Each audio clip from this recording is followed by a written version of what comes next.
Bonjour Philippe Tabarot, vous êtes le ministre des Transports. On vient d'entendre votre collègue qui dit que la très grande majorité des tests sont revenus négatifs. Il y a quand même 49 positifs. On est d'accord, ça devrait être zéro en fait.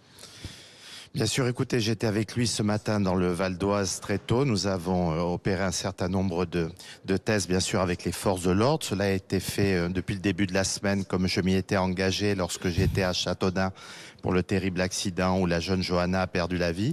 Et ces tests montrent que malheureusement, il existe par moment et dans certains endroits des conducteurs qui peuvent conduire un autobus ou un autocar, soit en état d'ébriété, soit également sous l'effet de stupéfiants. Alors on va parler très concrètement, Philippe Tabarot. Comment un test peut revenir positif, un test d'alcoolémie peut revenir positif, alors qu'il y a dans les cars scolaires, normalement, des dispositifs anti-démarrage? Alors écoutez, il semblerait, et là je parle au conditionnel parce que les chiffres vous seront donnés par le ministère de l'Intérieur, que certains aient pu réussir à déconnecter de temps en temps, mais de manière vraiment très rare, ces tests. Et puis concernant les tests sur les stupéfiants, j'ai souhaité que les sociétés qui ont en charge le transport de nos enfants et les collectivités qui ont cette responsabilité puissent mener des tests non pas uniquement pendant la période où le ministère de l'Intérieur va le faire, mais en permanence, dans le cadre d'un règlement intérieur, dans le cadre d'une obligation qui sera donnée aux conducteurs de se faire tester et de rassurer bien sûr les 2 millions de jeunes qui prennent quotidiennement les transports en commun pour pouvoir se rendre sur leur établissement scolaire et bien sûr rassurer les parents. Ce seraient des tests ponctuels, à quelle fréquence ?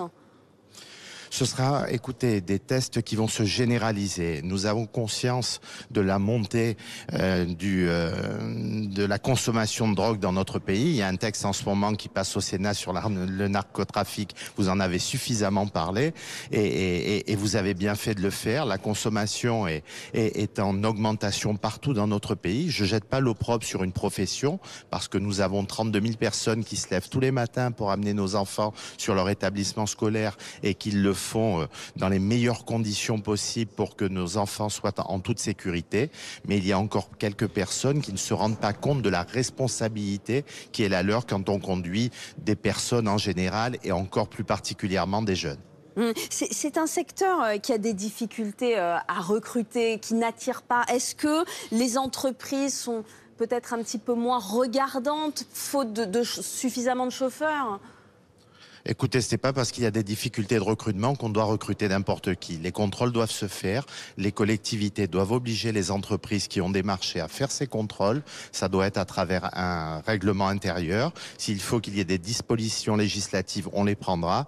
On ne peut pas faire que des enfants partent le matin dans leur établissement scolaire avec la boule au ventre parce qu'ils ont la crainte de ne pas pouvoir arriver ou de s'endormir dans le car ou dans le bus qui les amène. Donc on sera très ferme avec le ministre de l'Intérieur sur ce sujet et je peux vous dire que c'est pas une opération d'une semaine, de 2 semaines ou d'un mois. Ce sera des opérations qui vont perdurer, que ce soit à travers les forces de police mais également à travers les entreprises qui sont prêtes à jouer le jeu. Je les ai toutes contactées, elles me l'ont dit, elles le feront dans les mois et surtout dans les années à venir.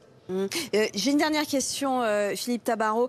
Cette campagne, elle ne vise pas seulement à détecter les traces de stupéfiants ou d'alcool chez les conducteurs. Elle vise également à vérifier que les temps de repos sont bien respectés, que les temps de conduite également sont bien respectés. Qu'est-ce que ça donne de ce côté-là ? Oui, ça également, c'est quelque chose qui doit se faire, qui se fait. Les résultats vous seront donnés, il semble que ce soit respecté. Et je pense aussi à la question de la ceinture de sécurité pour nos jeunes. C'est important qu'ils prennent conscience qu'il est indispensable que quand ils rentrent dans l'autocar scolaire, ils mettent leur ceinture de sécurité. C'est comme dans le véhicule de leurs parents, ils doivent mettre leur ceinture de sécurité. C'est indispensable et c'est une règle que je voulais également rappeler ce matin. Merci Philippe Tabarot d'avoir répondu à nos questions dans le Déj Info.